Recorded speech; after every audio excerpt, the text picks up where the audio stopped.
மருந்தே இல்லாமல் நம்ம ஆரோக்கியமாக வாழணும்னா உறவுகள் தான் நமக்கு வந்து ஆரோக்கியத்தை தர முடியும். உறவுகள் தான். உணவில் கட்டுப்பாடு இருக்கணும். ஃபஸ்ட்டு வந்து நமக்கு உணவில் கட்டுப்பாடு இருக்கணும். உணவில் கட்டுப்பாடு இருந்தால் தான் நம்ம உறவுகளை தேடி போவோம். இன்றைக்கி பார்த்தீங்கன்னா நம்ம உணவுகளில் கட்டுப்பாடே இல்லாதனால உறவுகள் நமக்கு தேவையில்லைன்னு தோணுது. நமக்கு வந்து எனக்கு சோறு போதும், பிரியாணி போதும், மாமிசம் போதும், எனக்கு மனுஷங்க தேவையில்லை அப்படின்ட்டு நமக்கு ஒட்டுமொத்த வாழ்க்கையில் திருப்தியை தருகிற விஷயமா நமக்கு உணவு மாறிடுச்சு. டிவி போதும், மொபைல் ஃபோன் போதும் அப்படின்னு சொல்லிட்டு எனக்கு இந்த உறவுகளோட இதெல்லாம் நமக்கு சந்தோஷமாக தெரியுது.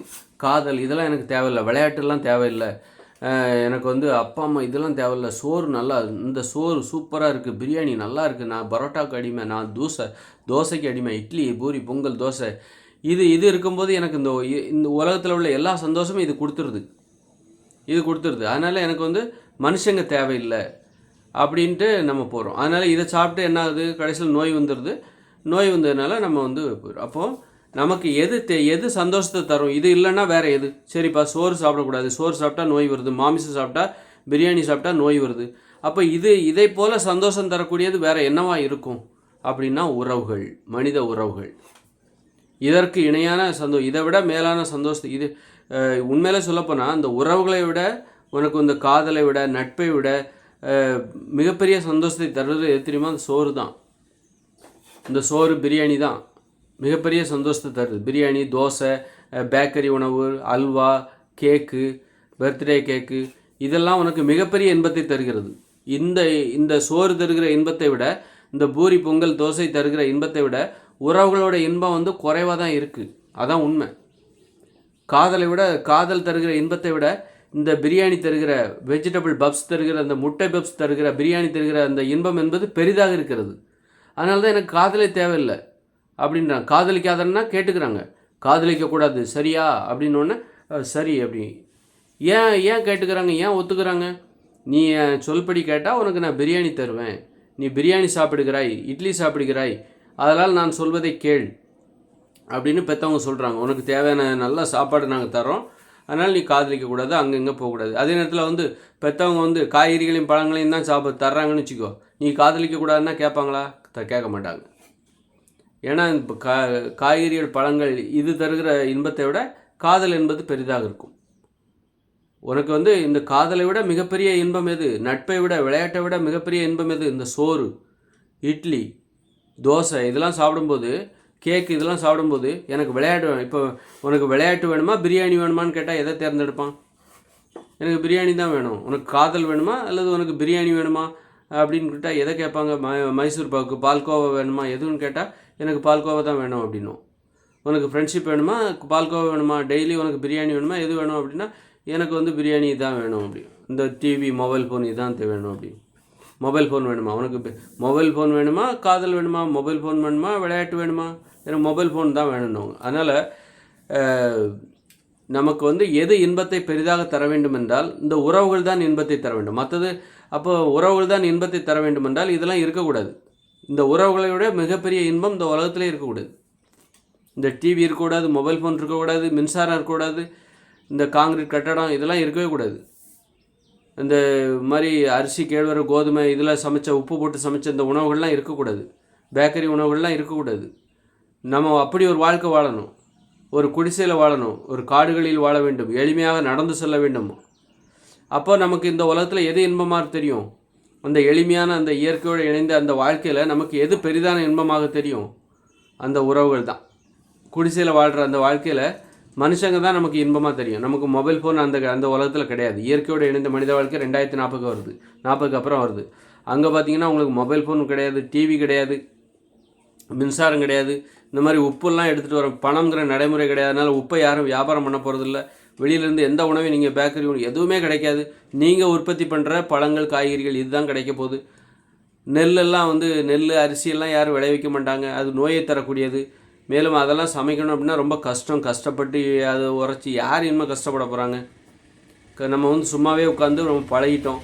இனிமேல் கஷ்டப்பட மாட்டாங்க. கஷ்டப்பட்டாலும் அது கஷ்டப்பட்டு அதை சாப்பிட்டு கடைசியில் நோய் தான் வரப்போகுது. அதை சமைச்சு சாப்பிட்டாக்கா அதுதான் பெருசாக நமக்கு தெரியும், உறவுகள் பெருசாக தெரியாது அப்படின்னு சொல்லிட்டு மானம் கூட பெருசாக தெரியாது. சோறு கிடைச்சா போதும் மான மரியாதை இழந்துருவாங்க. பிச்சை எடுக்கிற கலாச்சாரமே எப்போ வந்தது? இந்த அரிசி இதெல்லாம் சமைக்க உப்பு போட்டு சமைச்சு சாப்பிடும்போது தான் பிச்சை எடுக்கிற கலாச்சாரம் வந்தது. காய்கறிகளை சாப்பிட்டு யாராவது காய்கறிகளை பிச்சை எடுப்பாங்களா? இப்போ காய்கறிகள் பழங்கள் போடுங்க, ஐயா சாமி எனக்கு காய்கறிகள் பழங்களை கொடுங்க அப்படின்னு யாராவது பிச்சை எடுப்பாங்களா? அந்த காலத்தில் பார்த்தீங்கன்னா அரிசியை தான் பிச்சை எடுத்தாங்க, சோறை தான் பிச்சை எடுத்தாங்க. யாரும் இந்த காய்கறி வெண்டைக்காய் பிச்சைக்காரங்களுக்கு வெண்டைக்காவெல்லாம் போட மாட்டாங்க, கேரட்டை போட மாட்டாங்க, உருளைக்கிழங்கையோ அல்லது வாழைப்பழத்தையோ பிச்சைக்காரங்களுக்கு கொடுக்க மாட்டாங்க.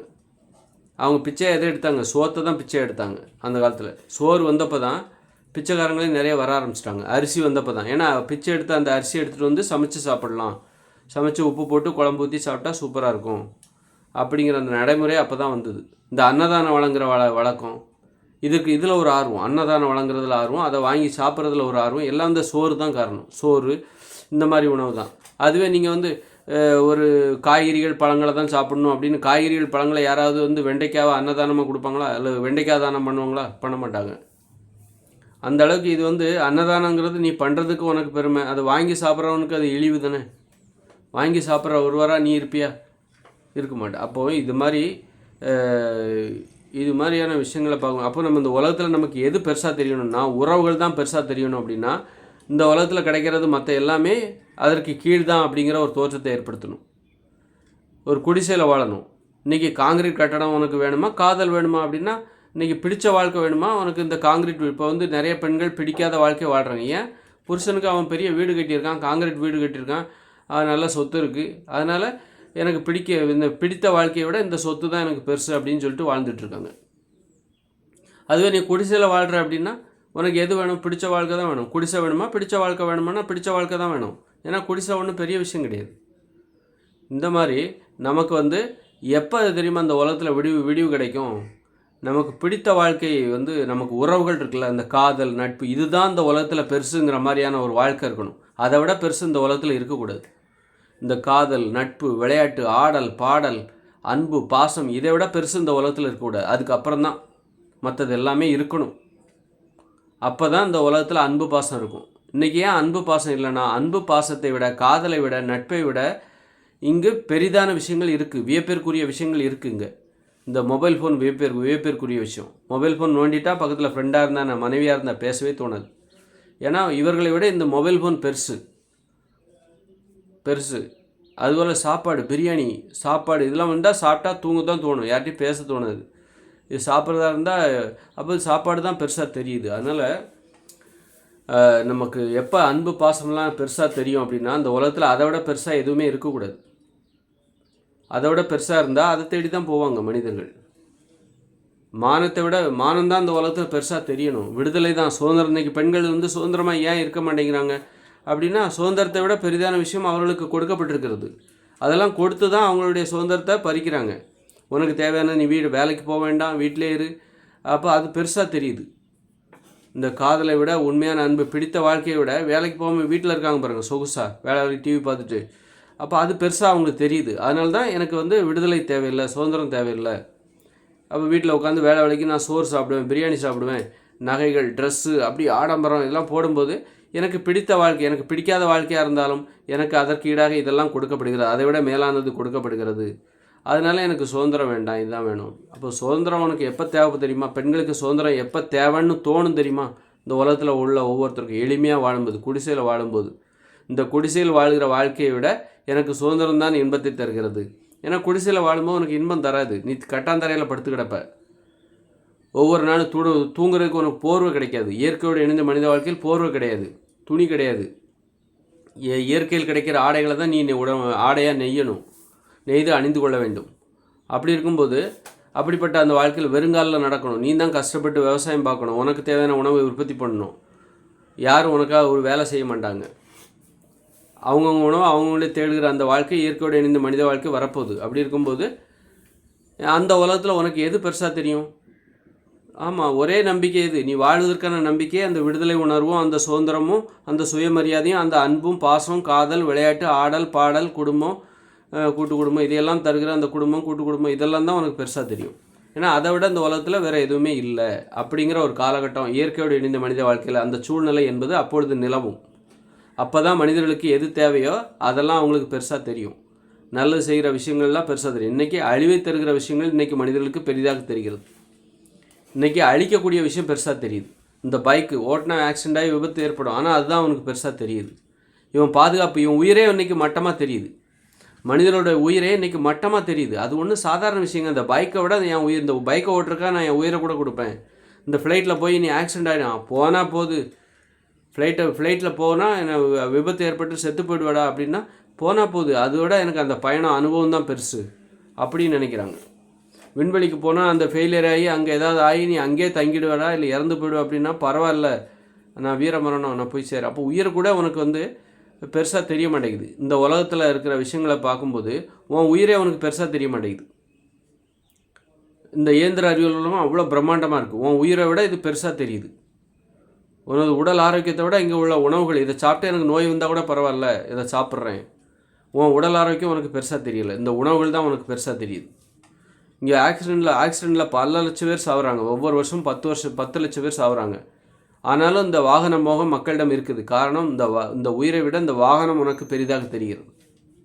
வாகனங்களில் பயணிப்பது பெரிதாக அப்படி தெரியக்கூடாது. அப்போ இந்த உயிர் உனக்கு பெருசாக தெரியணும்னா, இந்த உயிரை விட இந்த உடல் ஆரோக்கியம் உனக்கு பெருசாக தெரியணும்னா, இந்த உறவுகள் உனக்கு அண்ணன் தம்பி பாசம் இதெல்லாம் பெருசாக தெரியும்னா, அதை விட பெருசானது இந்த உலகத்தில் இருக்கக்கூடாது.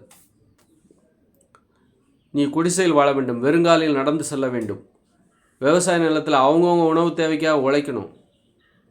அப்போ தான் உனக்கு இந்த உறவுகள் பெருசாக தெரியும். வாழ்க்கை கஷ்டமாக இருக்கணும், வாழ்கிறதே கஷ்டமாக இருக்கணும், தண்ணிக்காக நீ அலையணும், உணவுக்காக தினசரி உணவு கிடைக்கிறதுக்காக நீ அலையணும். அப்போ தான் யாராவது உனக்கு உணவு கொடுப்பாங்க பாரு, அவங்க மேலே உனக்கு பாசம் வரும். நீ பசியோடு இருக்கும்போது யாராவது உணவு தருவாங்க, அப்போது அவங்க மேலே உனக்கு பாசம் வரும். அப்போ தான் அன்புன்னா என்னன்னு தெரியும். இன்றைக்கி வந்து உன் வீட்டில் மூட்டையாக அரிசி இருக்குது, அதனால் நீ நல்லா சாப்பிட்ற, யாரும் உனக்கு தேவையில்லை, அதனால் உறவுகள் உனக்கு பெருசாக தெரியல. அதனால் எது நமக்கு முக்கியமோ அதுதான் நமக்கு பெரிதாக தெரிய வேண்டும் என்றால் அதை விட பெரிதானது இந்த உலகத்தில் இருக்கக்கூடாது. எது நம்ம சுயமரியாதை, காதல், அன்பு, பாசம், உறவுகள், குடும்பம், கூட்டு குடும்பம், மரியாதை, மானம், மதிப்பு, விடுதலை, சுதந்திரம், இதுதான் பெருசாக தெரியணும்னா இதை விட பெரிதானது இந்த உலகத்தில் இருக்கக்கூடாது. இந்த டிவி, மொபைல் ஃபோன், உப்பு கலந்து சமைக்கப்பட்ட அந்த சாப்பாடு, அப்புறம் வாகனங்கள், மோட்டார் வாகனங்கள், காங்கிரீட் கட்டடங்கள், இதெல்லாம் உனது உடல் ஆரோக்கியத்தோட உனது உயிரை விட இது மேலானது. அதனால்தான் அது நமக்கு பெருசாக தெரியுது. மற்றதெல்லாம் எது நன்மை செய்கிற மற்றது எல்லாமே அழிவை தருகிற இந்த விஷயம்லாம் இன்றைக்கி பெருசாக இருக்குது. நன்மை தருகிற விஷயம்லாம் இன்றைக்கி வந்து குறைவாக மதிப்பிடப்படுகிறது.